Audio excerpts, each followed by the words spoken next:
Hey there, ladies and gentlemen, and welcome back. I'm your host, Patsun, and today we're going to be taking a look at r/TrueOffMyChest, where a simple accusation could literally ruin a man's life.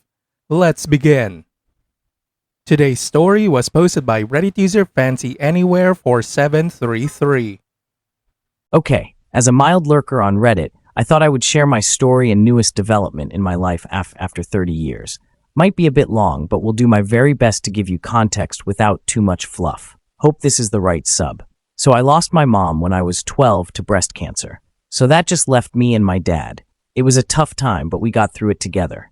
When I was 14, Dad met and married my stepmom Ashley, who brought with her my stepbrother Mark, 14, and stepsister Emily, 12. I got along with Ashley and Emily really well, but Mark, not so much so. He and I were always getting into arguments and fights. I was always told by my dad to give Mark a break because he's been the man of his house for a while. So this is all new, like somehow it wasn't new to me. Anyways, when I was 15, I met a girl at school, Lisa, and we started dating, as much as one can date at 15. However, Mark apparently had a crush on her and was mad that I asked her out. He started a fight over it, in which my dad had to intervene once again, and somehow I again was made to be the bad guy. One day after my 16th birthday, my stepmom was putting away my laundry and started yelling, which was awkward because my girlfriend Lisa was there. We all ran thinking the worst. When we got to my room, my stepmom was holding several pairs of my stepsister's underwear, yelling at me why they are in my drawer. I had no answer as I'd never seen them before. Of course, no one believed me, no matter how much protesting I did. Then Mark piped up saying he always caught me staring at his sister, thought it was creepy, and caught me once saying, "I wish I could marry her." Obviously lying, but that was all it took. Lisa slapped me and called me a pervert and told me we were done and walked out.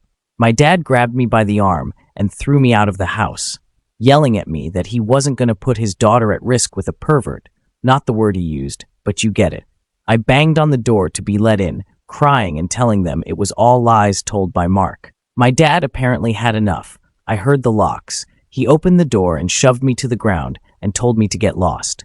I told him I had nowhere to go, and he said that wasn't his problem, then closed the door. I found myself on the streets with nothing to my name, no place to go. I tried calling my dad's parents, but he had already called them, and they told me they won't help a pervert. My mom's parents passed away before I was born. Well, I lived on the streets for 2 years, doing what I had to in order to survive. No kid should have had to do what I had to do in order to just live. Just saying. There were some really dark days. Lots of therapy later in life helped me with this. Shortly after I turned 18, I found a job working at a boxing gym, states away from where I began this horrible journey. I worked there for years. Learned the sport, never gonna beat Mike Tyson, but was good at the sport, which helped me with my hate and anger. Then one day met a new girl, Amy, 20, at the cafe down the street from the gym. At this point, I was 35. I know, huge age gap, but we just clicked. I don't believe in fate or soulmates or any of that stuff like that, but if there is such a thing, we had it. Don't know how else to put it. We dated for 2 years and then got married. Her dad was an electrician and hired me on afterwards. I think mostly to know I would be able to support his daughter and know I was doing right by her, but also in case he needed to keep me in check. He never said this, but as a dad, I get it now. Well, 15 years later, we are still together with 4 beautiful daughters. I just passed my master's license as an electrician, thanks to my wife for pushing me to get my GED. She has been my rock, my cheerleader, my overall support through this all, and I can't tell her enough how much she changed my life and how much I love her. Anyways, sorry for the tangent, so just this last weekend, I received an email from my stepsister. Not sure how she got my email address, but I know it isn't hard via the internet, not like I've been hiding. Mind you, I'm now pushing 53, so it's been 30 plus years since I've heard from any of them. It was a long email. Not going to give you all of it, but the meat of it is, they now know what really happened. Mark, I guess, was busy drinking with his buddies on Friday, and somehow my name was mentioned. Mark, I guess, started bragging how he set me up and took my girl. Yup, Mark and Lisa got together and got married all those years ago. They were all laughing, hoping I died on the streets, bunch of rude and vile stuff. Guess he forgot Lisa was there and she heard it all. So she called my stepsister to let her know, and so Emily spent all weekend trying to find me. Like I said, the email was long. Short of it is, they want to apologize face to face, although it was already said in the email multiple times, and want to make up for lost time. I'm, however, indifferent to the idea. Like I have no ill feelings towards her. She obviously was young and had no real say in the matter. But with lots and lots of therapy, I learned to let go of that hate and anger and to let go of them. As well, with all the love I receive from my wife, kids, and in-laws, it's all I really need. I'm of the idea of just deleting the email and moving on like nothing happened. My wife thinks I should at least respond back, even if to say something snarky like, "Thanks for finally believing me, only took over 30 years. Did I mention my wife has a mean, petty streak to her? LOL. She's awesome. Guess not asking for advice, just wanted to share my story." There is a boxing quote that I have up in my house that reminds me every day to see a man beaten not by a better man, but by himself is a tragedy. Edited, pushing 50 to 53, because apparently people are getting hung up on my age. Because if it's not perfect, people are gonna shit bricks. Guess that's Reddit for you. Now for OP's update. First, I want to thank everyone for their kind words and advice.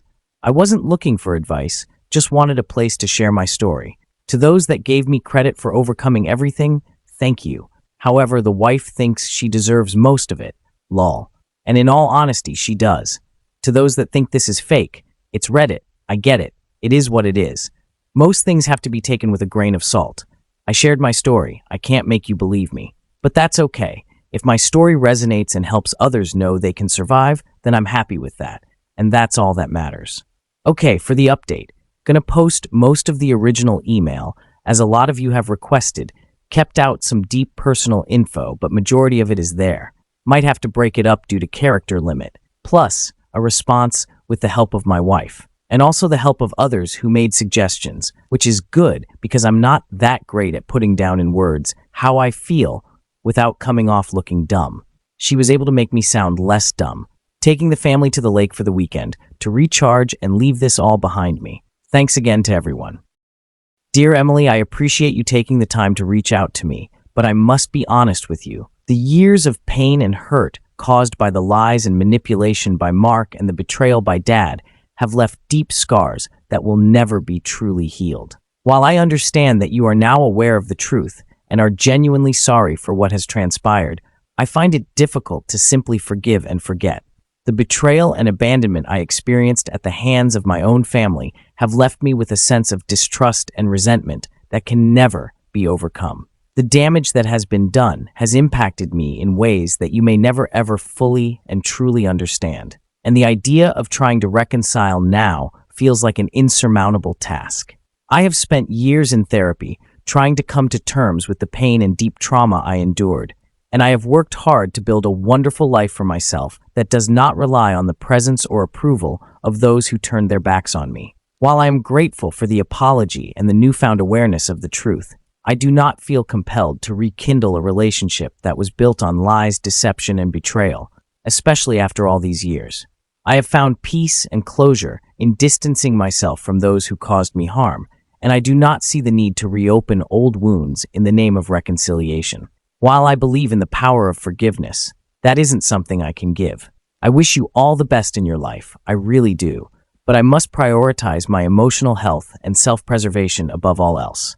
I hope you can respect my decision and understand that the wounds of the past will take a lifetime to heal. I would appreciate if you pass this fact on to the others, and please don't reach out again.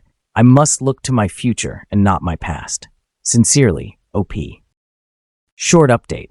Hey everyone, it's been a hot minute since I've stopped by and updated you all. First, I want to thank everyone who's still been reaching out and commenting on my post, so I just have a final update for you all. I know a lot of you worried about my former family reaching out after I asked them to basically let me live my life in peace. But thankfully, all has been quiet. I think my response made it clear they weren't family anymore, and they decided to accept it. Outside of that, everything has been good. Actually, more than good. Found out we are having a baby boy. Although this wasn't planned, we are super excited, as are the girls. Not gonna lie, I'm a bit nervous. I think my wife can tell. She just keeps telling me I'm a great dad and not to worry. And yeah, After this one, we are done, and I'll be going in for the snip. In the words of Sergeant Murtaugh, I'm too old for this shit. Just wanted to leave you guys with a little dad advice. Work hard, but stay humble. Never forget how hard you worked to get where you are today. Never forgetting who you are is so much greater than what you do. You know what's funny, OP? That your supposed whole family decided that they needed to find you and reconcile, but they sent your stepsister to do their bidding. Your father should have been the one to do so. He's the one who fucked up. He's your father. He was supposed to protect you, and he failed you and your mother miserably. He's a fucking coward. Basically telling them to fuck off was the best decision you could have made in this situation. You did great, OP. This was a wonderful update, and I'm glad to hear that your former family left you in peace. Congratulations on your baby, and good luck in the years to come. May God bless you, man.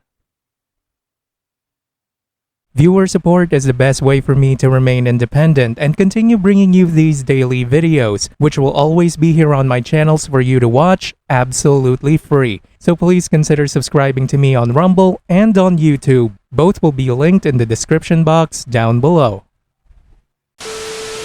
Thanks for listening, everyone. If you even somewhat enjoyed today's story, make sure to give this video a thumbs up, and if you really like it, consider subscribing to PattSun to never miss a future upload. Stay strong.